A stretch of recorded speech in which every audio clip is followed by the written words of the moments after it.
Oh, hi there. I'm Dark Shades. I'm broadcasting out of the UK, well, out of east of England actually, and welcome to my channel. If the channel resonates with you, you can put the thumbs up, or if this video in particular resonates with you, you can put the thumbs up. If it doesn't, you can put the thumbs down. You can subscribe, you can interact with my subscribers, and you can leave comments. And what did I want to talk about today?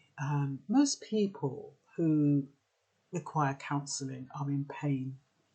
And a lot of times counsellors are who they are because they've been through pain. Normally, more pain than a lot of other people. And so when you become a counsellor, you therefore draw on your experiences of pain to help other people.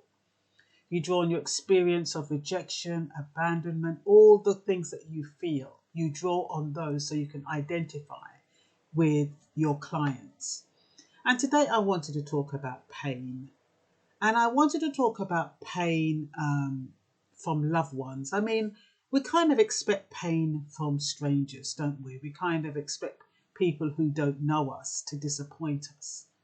But we expect people who know us to kind of understand what makes us tick and how we and what will upset us and what won't. So when you care about somebody, you kind of think to yourself, well, since I know this person and since this person is my loved one, I'm going to do my best not to upset them. And I was trying to think, at what point do you stop becoming too flexible? At what point do you stop putting yourself on the back burner? At what point do you start valuing yourself to say, okay, I've made enough sacrifices. This is now for me.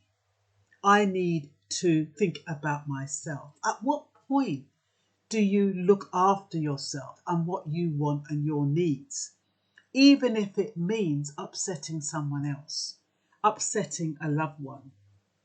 I mean, it's interesting because you have some people, they don't care about upsetting the other person. They just feel entitled. They feel as though this is what they want, and they don't really think about how the other person is feeling or what the other person is going through.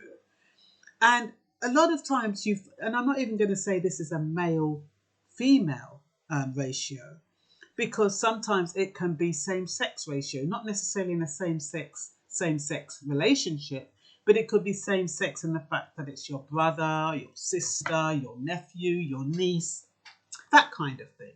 But they're people who know you and who should know how to approach you and stuff like that. But yet they behave in a way that will upset you. And how do you navigate that? How do you put things right when it's got to do with close relatives? Like I said, when it's strangers, you can kind of block them out of your life. You don't need to speak to them again. But when it's either your sister or a friend, well, maybe even a friend, you can block them out. But when it's a family member, it's so much more difficult. And the pain feels more intense. And I think there's more of a battle because you're there thinking you should be the bigger person. And yet, by being the bigger person, you're denouncing what you feel entitled to, or what you would like, or how you would like things to be. And I know you hear of lots of relationships where you have estranged husbands, estranged children. Children don't speak to their parents. Parents don't speak to their children. Husbands don't speak to their wives. Whatever it is, and there's always one person who is supposed to sacrifice and take a back seat and say, okay, I'm going to take a step forward. I'm going to break the ice. But at what point do you do that, and how do you do that, and how do you know whether or not that is what you need to do? How do you know that by behaving in that way, people are not going to pile even more crap on you, take even more advantage, see you as a soft touch. How do you know that? So it's a kind of a battle when you're dealing with loved ones, how to interact with them in a way that's healthy and yet still meet your own needs. Very, very difficult, because you're dealing with different emotions and you're dealing with different experiences. I mean, everybody has their own experience. And like I said, some people, they've been hurt for whatever reason down the line growing up. And when you think about parenting is so hard, isn't it? We learn as we're going along. None of us have guidebooks. Some of us think we know what we're doing. A lot of us don't. Like I've often said in my videos, my mother, she wanted to find a place that was stable enough for me and my brothers. So she put us in a foster home, a private foster home. And we were well looked after. But the fact of the matter is, she didn't know at the time what the damage would do to her children by being separated from her at a crucial age and for a significant period of time. She would have been thinking, I need to get, a house, I need to get security, I need to get my family stable. So that would have been her agenda, not knowing the impact it would have on the children. And a lot of parents do that. They make decisions on where they are at the time and what they need to do at the time, not realizing the impact of their children. And so when their children grow up and play out, and then, they play out their different roles in growing up, and they may not love their parents, they might not love you or love me in the way I thought they did, then you start thinking, well, yes, you have to look on yourself and say, yeah, I've made some errors in my lifetime, and so therefore these are the reasons why things aren't going. These are the reasons why things happen the way they do. Now, it's difficult when you're having when you have these dynamics and the two people aren't talking, in the sense that, when I went back to my mum, I didn't feel able to say to her, I felt abandoned. Well, I didn't even know I felt abandoned, to be honest. I mean, as a child, you don't know. You just know that it plays out in certain behaviours.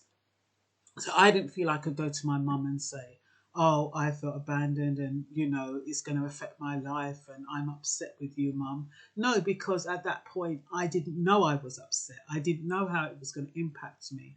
So instead, how my behaviour played out is that I would be rebellious. When my mother told me to do something, I wouldn't do it.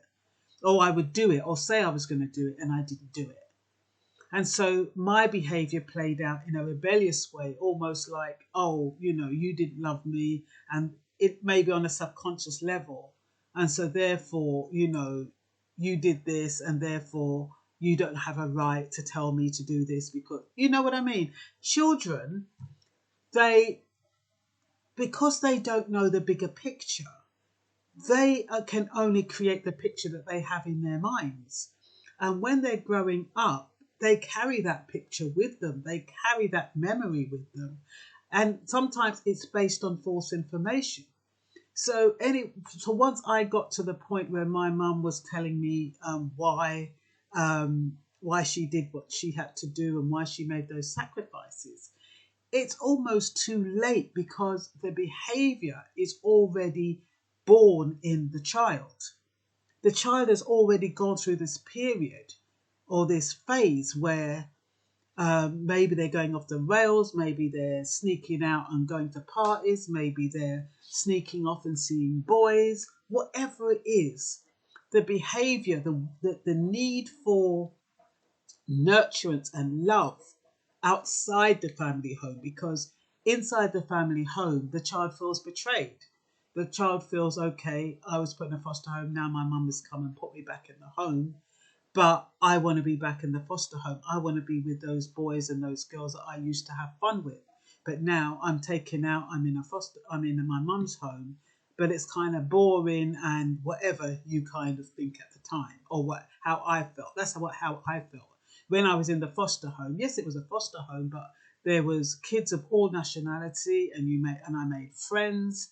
And as far as I was concerned, my foster parents were my stable carers. And yes, they were strict. Yes, they were unfeeling, but I felt safe because they were consistent.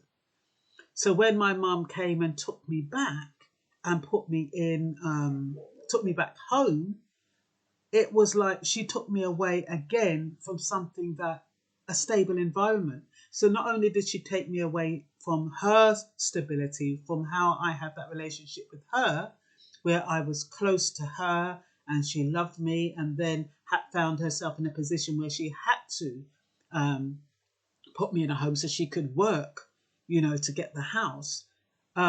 Also took me out of that stable environment in the foster home to put me in what she thought was a stable environment, which was the home she had bought. But what parents do not realize is that this inconsistent lifestyle damages the child. And as a result, sometimes when I was raising my children, I did the same thing. I had some inconsistencies going on. And so therefore, my children could well feel the same way. Well, I think a lot of the times it's got to do with incidences that have happened in between, maybe other incidences have happened that are dissimilar. So it won't all be the same. So, for example, when I went to America and I took my children with me to America, and then after a couple of weeks or so, they started coming back, and they had a really, not colloquial language, but they were kind of swearing, and they went off the rail. When you're born in the UK, you're kind of polite and you're disciplined, and you're kind of proper. Well, in America, they're a bit more wilder. So when they was in the American schools and they started coming home and being flippant and being cocky, I thought, oh no, I don't want my kids to be like that. So I sent them back to their father. So what happened is that would have been like almost what my mother did to me, in the sense that bringing you up in a stable environment and then sending you off to another place during your formative years, even though I think my daughter was much older. So therefore, her core values and principles should have been embedded, but she would have still felt rejected, abandoned, all of those things, and she could have still held that against me. And that could have played out in a lot of different ways. So when we're thinking about relationships today and why loved ones hurt, it has a background, it has a history, it has things that have happened that impacts that child, whether it's a child or an adult or a spouse or a sibling. And it's just like young children. When a woman is sexually abused by a family member, or a boy is sexually abused by his mother or an aunt or somebody in the family home, how does that play out when they grow up into adults? And these are things that are taboo. These are things you cannot talk about. It's fine me talking about the foster home because that sounds a bit lame compared to what some other people experience. But when you're thinking about other more traumatic experiences, like I said, sexual abuse, physical abuse, and you feel embarrassed and you can't talk to anyone about it, and that plays out in adulthood. And that's why you could find a lot of young boys who may be on drugs, who may be gone to gangs, who may be get into exploitation groups, and they just end up in prison, some of them. And it's a shame because it's the parents who have done that to their children. And the parents don't seem to take responsibility for that.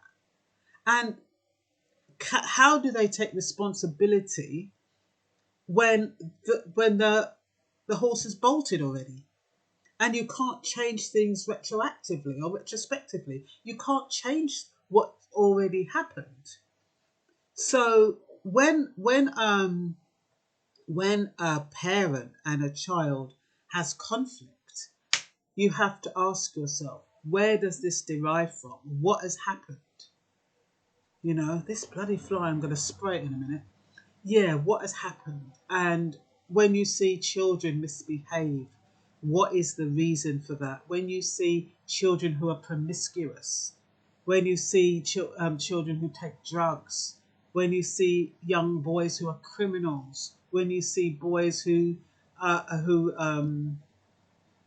violent, when you see domestic abusers and perpetrators and all those kind of things, you have to ask what has happened in their past. And the thing is, psychologists and sociologists and counselors all know that your past has got a lot to do with your present and your future. And yet there's no allowance made for people's behavior. So that when if it does play out and become a crime, nobody picks up that boy and says, okay, he's committed a criminal offence. Let's look into his history. Let's see what happened to him when he was young. Let's find out a little bit more about him. Maybe we can rehabilitate him. Maybe there's something that we can do. Nobody does that. And the same with women or girls who are promiscuous or who turn into prostitutes. There's no service. There's a service that says, okay, if you've been in for sexual trauma or sexual, or abuse, you will have a refuge. But what about their psychological behaviour? What about the things that have damaged their life and probably damaged their life for the rest of their life? What happens to that? Who is there to take care of that? There isn't anyone. And these are people who are probably too embarrassed to talk about those kind of experiences. So I wanted to talk about when pain hurts and when people you love hurt you and when you hurt people that you love. And what else? And a lot of times we have to hide our feelings. We have to be the bigger person, which sometimes means neglecting ourselves. Do we say it's okay? We often say, oh, it's okay, don't worry about it. And that's what we are taught. That is called compromise, I guess. But is it compromise or is it sacrifice? And then, and when you do decide to stick to your guns, do you enjoy whatever it was that you were sticking to your guns on? So is it worth it? Is it worth sticking to your guns? Would it have been better to sacrifice and say, look, it doesn't matter. You go ahead. You do that. I don't care. I'm not worried. I mean, how do you manage that conflict of looking after yourself and putting yourself in a position where you don't feel as though you're being denied all the time and yet still able to please your loved one? Yes, so yeah, and I was thinking more, I was also thinking about, this suppression of feelings and what you want to say. Like supposing you've got this beautiful glass and you've had it in your family for years and you give it to somebody to hold and they drop it. I mean, you want to scream, you want to rage, you want to go crazy. But you just say, what can you do? There's nothing you can do. Nothing can bring it back. And yet you hold that guilt in your heart for a long time because of what you did. And I remember watching one of these, I don't think it was an antique show, it was more or less like a restoration show. And this girl had a china pig that her mother's grandmother had given her. And she broke it or she knocked it and it had a crack. And the mother went on relentless to her and saying, oh, that pig, I've had it in the family for years and blah, blah, blah. And now it's got a crack in it and you did it. And that girl carried that guilt for, I think, 15 years. And then they had this restoration program on. And she said the first thing that she did when she had an opportunity was try to restore that pig, that china pig. And they managed to do it and you couldn't even see the crack. But my point is that you know, she was forced to, that mother didn't suppress her feelings about the child. She just kept on, saying, going on about the pig and she'd cracked it, but that the impact on the child, and the child couldn't say anything. All the child could do was feel guilt. It is a part of, suppressing ourselves and suppressing exactly what we feel. So the mother in that situation, she was able to say exactly how she felt. But there were many people who would think, should I say anything? Is there anything I can do about it? What can be done even if I do kick up a stink about it? And so they don't say anything at all, and they just leave it there, and they're upset about the thing that's broken, but there's nothing that they can do. So we are constantly taught to kind of press down, suppress our feelings, suppress our needs and our wants for other people, for third parties. And what does that say when you can't say what you want to say because you don't want to offend? It's about managing your conversation so you do not offend. How do you manage your things that you want, or things that you not so much need, but things that you might want? How do you navigate that with other people who may not see it your way? And does it always mean that you have to be the one to surrender and say, okay, I hold up my hands, you can have it? And how does that make you feel if you feel as though you have to do that? It's a difficult one. If you've got any answers, I'd love to hear them. Bye bye.